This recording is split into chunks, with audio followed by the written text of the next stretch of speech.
The history, part 2. I should be happy to get this sweet deal uncontested. My heart mourns though. I still love what used to be. Picked the kiddos up. Hammered out the last couple of obstacles her lawyer objected to. She gave me what I wanted. Looks like it's all over but the signing. I am one lucky dude to keep my kids and house. Still sad but relieved that this isn't going to get nasty. The kids live with me. They visit mommy every other weekend and on WED 3 to 7. Here is a picture of my adorable 6-year-old son that my idiot wife is giving up. Sometimes prayers are answered. Made the 7 and 8-year-old all-star team as a 6-year-old. Different day, same old vent post. 6:30 a.m. text. X, I have to work this weekend. Me, please tell the children on Wednesday. I will keep them for you this weekend. I have plans already made with the children for the next weekend. The last sentence isn't true but screw her. This again is about wanting her weekends to be kid-free. Now she will be the victim of me keeping her away from her kids. She has her ducking work schedule like a month in advance. She could have kept them this weekend. She thinks I am here to serve her. Those days are over. I got fired as husband.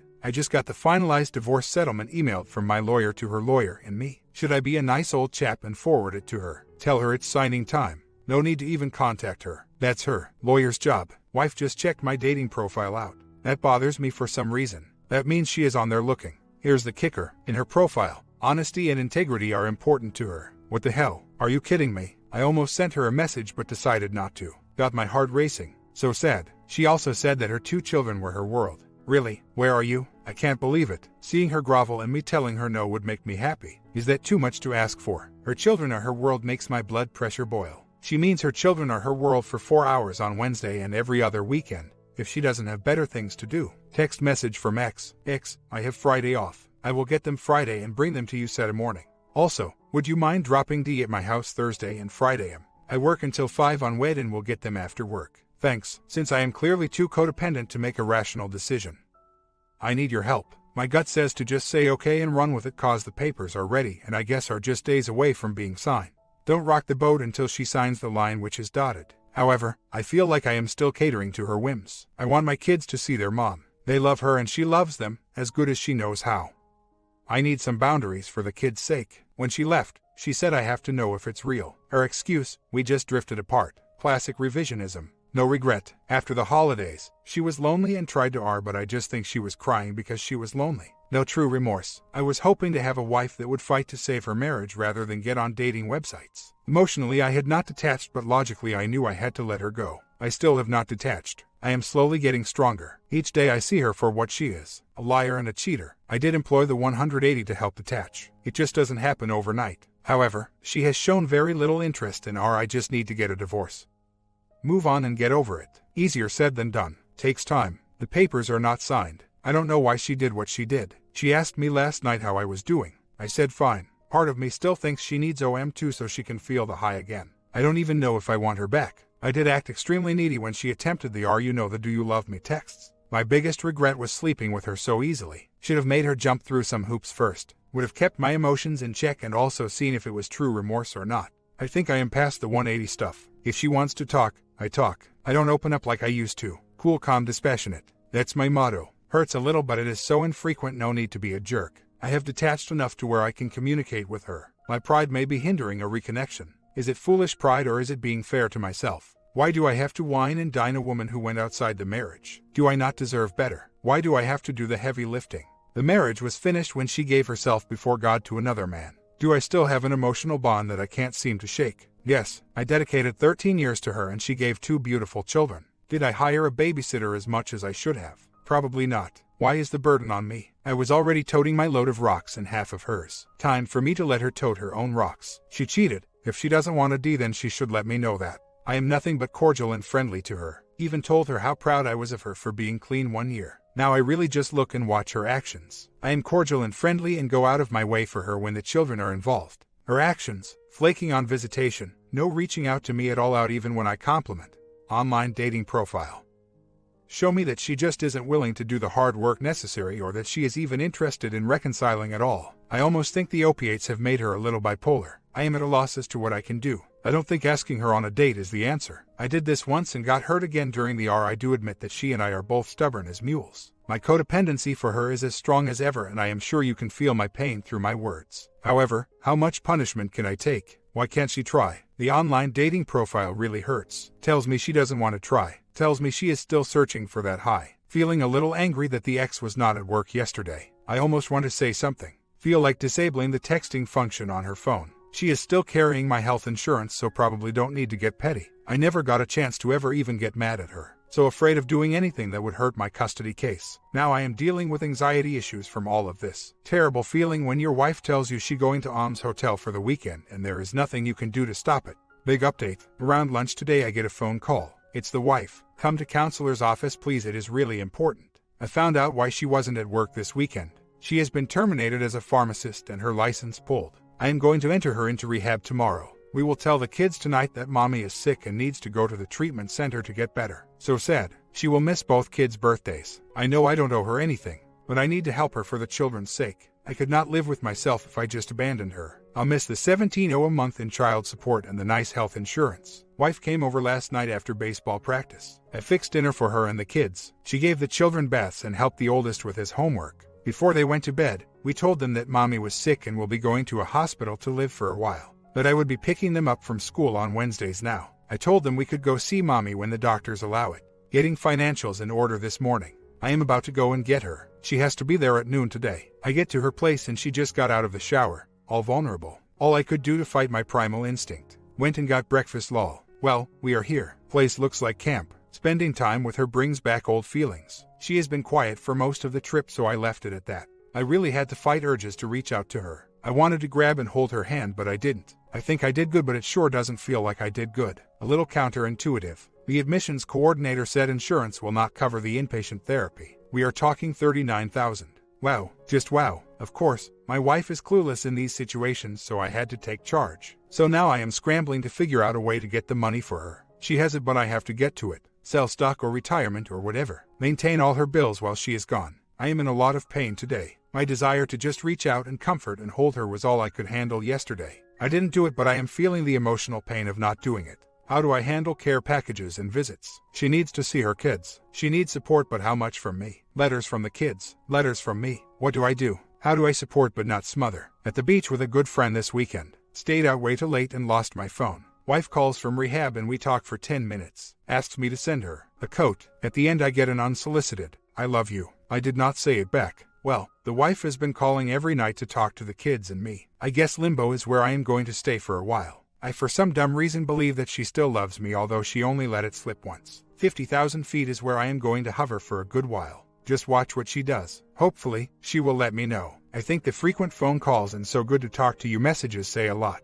And just think divorce papers were finalized and ready to sign this week. Isn't life funny? Just not quite ready to give up on her yet. I have definitely got a wait and see attitude. She pretty much asked me if there was any way when she gets out to fix this. I told her that no doors are ever closed, but that she needs to embrace the program and focus on herself and getting better. She need not worry about me or the kids. We will be there to support her through the program. Well, no visit this weekend. Rehab will not let her. Not been there quite long enough. The "I love yous" have slipped the last couple of phone calls from her. I just act like I don't hear them. Rehab had to have $6,000 yesterday. I ended up putting it on my credit card interest-free until April next year. Maybe I could borrow, sell stocks, and empty savings in order to avoid her imploding her retirement account. Financially a better option for us. Keyword is for us. Is this the fixer and me risking everything to come to the rescue? If I borrow money, she could really screw me over. She is in over her head. She is in treatment. This is not her cup of tea. I know what to do, just needed some reassurance. I cannot enable her. I can't save her. I can't fix her problems. I cannot leave myself so vulnerable.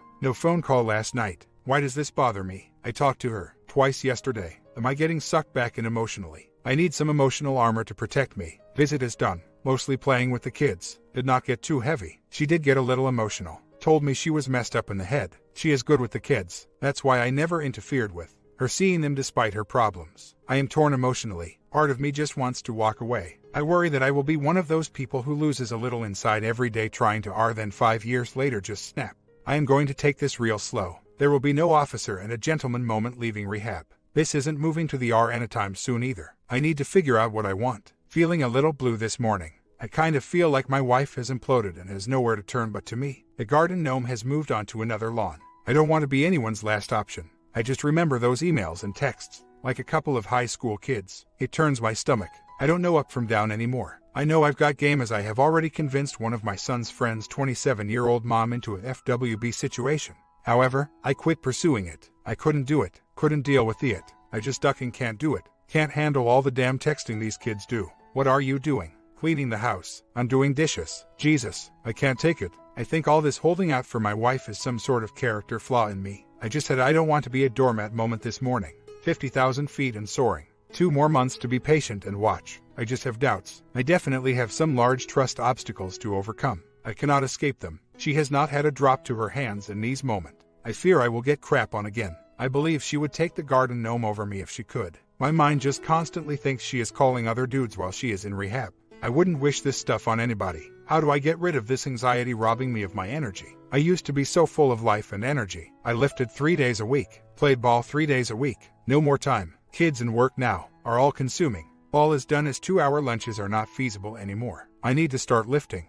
Again, all that anxiety for not calling was unwarranted. Power out at facility and no phones. See the problem with codependency? Well, my business just landed a 7-story hotel in Birmingham. We have really taken off since the start of the new year. I know it's a blessing and a long time coming, but it will definitely be stressful on top of the personal life drama and single parenthood and the new one money problems. Job will help with the money problems long term. Wife will get an 8-hour pass with us tomorrow. Think we will take the kids to the zoo or the science center. A letter my STBX wrote to me. I am writing you this letter to try and tell you how I feel. I know I am not the best at expressing myself, so I am hoping I can better express myself in a letter. First of all, I want to tell you how truly sorry I am for hurting you. I know right now these are just empty words, but I hope with time I can show you through my actions how remorseful I am. My addiction has caused me to act in ways that go completely against all of my morals and values. I have lied, cheated, and stole. I am by no means making any excuses for my actions. I am just trying to let you into my sick mind. I have been sick for a long time, and felt I completely lost my way for a long time. I want to make amends to you and our children. The word amend means to change, and I am working very hard to do just that. I can feel some changes within start to take place, and I hope at the end of this journey I can be a person that you, myself, and the children can be proud of. Now that I am in a safe place, I can finally see just how destructive the path I was on. I was doing anything to not feel what I was feeling. I am working hard every day to dig deep into my issues that led to my addiction. I have an excellent counselor who is holding my feet to the fire and forcing me to look at things that are very uncomfortable for me. I hate it at the moment, but I know it is a catalyst for change. That's what I want more than anything, is to change. I have truly loved talking with you every day and reconnecting with you. I miss that feeling terribly. Right now, I know what I want to happen after this, but I'm trying desperately not to manipulate or control you. I am also trying not to make any major decisions while my brain is still healing. I also know 50% of that decision depends on you and what you want. I have a lot of issues to work through, but we also have a lot of issues to work on together. Just like you feel I don't open up to you, I feel the same about you. I need some verbal affirmations from you too. There were a lot of times I felt I was walking on eggshells around you. I never felt I measured up to your high expectations. I felt our marriage became a type of business agreement. I kept having horrible visions of sending D3 off to college and us shaking hands and saying, "Well, it was a pleasure doing business with you. See you around." That killed me inside. I asked you repeatedly to get a babysitter so we could go out, and your response was always, "I don't want to pay the money for someone else to watch our kids. That's our job." That really made me shut down and feel unimportant. When I approached you about counseling, you said why. I never did anything wrong. I felt so defeated after that. Like why I should even try. I'm not telling you these things to hurt your feelings or deflect attention from my actions to yours. I'm telling you these because I want things to change. I want our relationship to be closer and stronger than it ever has been. Whatever form that relationship decides to take, I know if we both work hard, we will be so much happier and connected. I think we owe this to ourselves and our children to leave no stone unturned. I'm willing. Are you? What I wanted to write back, although I didn't send it to her. Do you think maybe the walking on eggshells and the distance had anything to do with the meds? I do. We were happy before. Do you think lying every day to your husband didn't create a little distance between us? You were stoned for a couple of years. Of course we lost our connection, and no, you were not living up to my expectations. And the MC was suggested after my heart was ripped out again with a false R. Turns out you were getting high then too. She has to tell herself something so she can look in a mirror. I don't think writing a letter with a list of demands for R is the way to go right now. I will just tell her that I appreciate the letter and that I believe in her and want her to focus all of her energy into getting better. I was not perfect. To this day I wish I had more time with my kids. However, she checked out on me way before we started having problems. I did stop romancing her. A toddler and a baby are demanding. I stopped spending time with her. She was checked out emotionally. The meds were truly the OM. I started working out and playing basketball every day to fill the void. Spent 2 hours at rehab with the wife and kids. Drama-free week and weekend again. The 48-hour pass starts on Fry. I am definitely interested in what she has got planned in her head.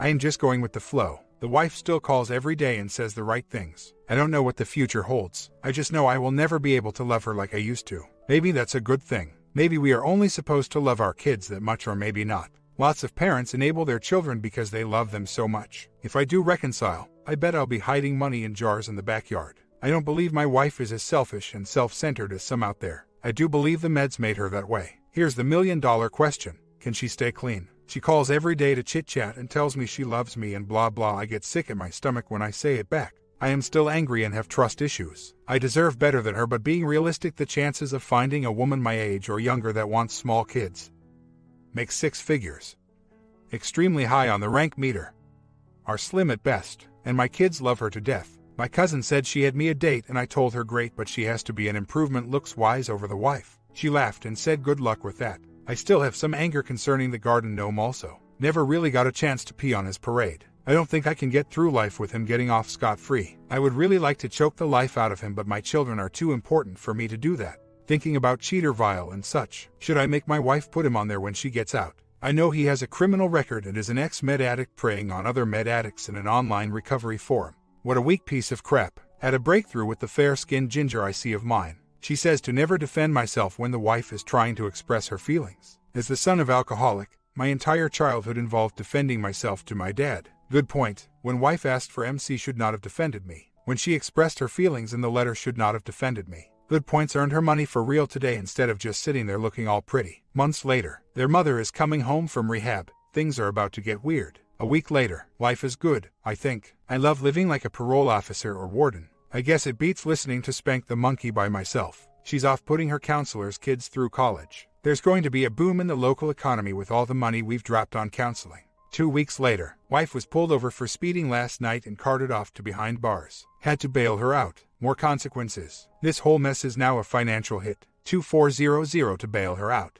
Have to get a lawyer, again. I hope she can cope. Now the felony theft charges, that's a whole new ball of wax. She seems to be handling it just okay. Some anxiety and tears, said she felt ashamed. I asked her if she was the same person she was 4 months ago. She said no. I told her then worry about tomorrow and leave the past behind her. Went to MC today. She makes us sit in chairs facing one another. Then we have to start talking about our feelings. Then when I say something, the wife has to mirror it back. New age kind of stuff. It makes me feel like a little girl. It is like pulling teeth to get me to talk in there. My wife has gone to an AA meeting. I made her leave her phone with me. OP's wife responds. OP and I are on our way back from a beach trip and the traffic is horrendous. Besides, my days of internet chat rooms are over. To answer some of your questions, unfortunately there is nothing I can do to reassure anyone of my true intentions.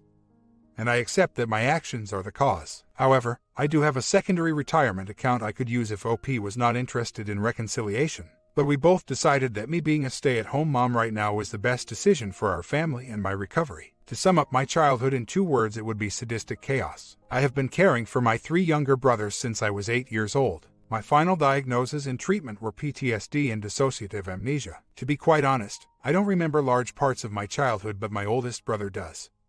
And what I do remember is really bad. I actually think the amnesia now is a blessing in disguise, because I was able to keep it together until I was 30. I spent my entire childhood living in fear and internalizing all of my parents' chaos as my fault. I thought if I could be perfect, the chaos and abuse would stop. I felt everything was my fault and that I could not depend on anyone. Besides, who was going to believe a kid over a doctor? I actually ended up running away at 16 and my parents ended up actually losing custody of me at 17. Why not my brothers, you ask? I have no idea, and the guilt of leaving them still haunts me to this day. I had no idea of how to be a part of a healthy relationship and felt very undeserving of one anyways. Along comes along OP and I was like one of those crazy foster kids that self-destruct when they finally get placed with a happy family. I spent my entire life wearing this mask of perfection because inside I was always waiting for the other shoe to drop. I did, however, feel I put on a good show for OP for 10 years, but I never felt I could let him know what was going on inside of me for fear he would reject me. I never even told him how crazy my family was for the same reason. Fast forward until our daughter was born. I was working 12-hour shifts on my feet, breastfeeding a baby all night long, caring for a 3-year-old, and trying to do all the domestic chores, all in my pathetic attempt to appear perfect. One day I just snapped and picked up what was in my face all day long. I felt I had found my secret weapon to keep everything going, and thus begun my downward spiral. I tried to stop on my own and went through 5 days of excruciating withdrawals before I finally cracked. I was never angry with OP for not knowing. I was terrified he was going to leave me after finding out I was an addict. I desperately needed inpatient treatment but was terrified to self-report to the board. I completely underestimated just how sick I was, and so did OP like me. OP was scared of people finding out I was an addict because we live in a small town. He didn't want me going to meetings, getting a sponsor, going to treatment, etc. So, I turned to an internet chat room to try to get better on my own. This is where I met Gigi. I absolutely hated myself and felt I was married to someone who didn't understand me or support my recovery. In a word, I was insane.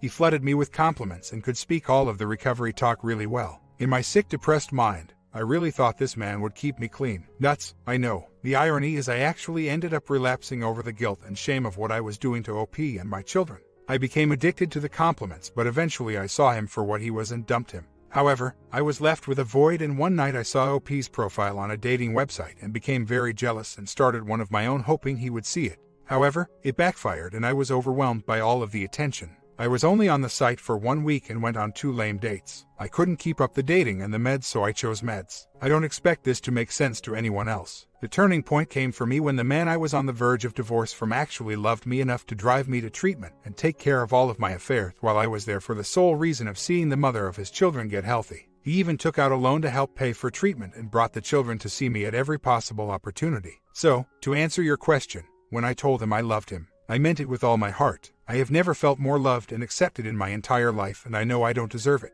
Yes, I too have an addictive personality, but I am trying to use it now towards my recovery, husband, and children. I don't expect any of this to make sense, because it really doesn't make sense to me, but it is the truth. I make extremely poor decisions. I carry a lot of guilt and shame for those decisions and in no way wish to minimize their impact. But the fact is that for 10 years OP and I had an extremely happy marriage, which is probably why the impact of my actions is so hurtful to him. But for me, and hopefully others, there is hope there. Because without meds and alcohol involved, I make really good decisions. I did convince OP to marry me after all. First of all, I want to say D-Day was the absolute rock bottom moment of my life. When I was sitting in jail, one of the officers was trying to encourage me and kept saying, "Let this be your rock bottom moment so you can rebuild and move on from here." I told him my rock bottom moment is 100 times worse than this. I could go to prison for the rest of my life and D-Day would still be my rock bottom moment. That being said, yes, OP does know what happened that day I left. At that moment in time, I was floundering so hard. I was trying to change everything externally about myself in an insane attempt to stay clean,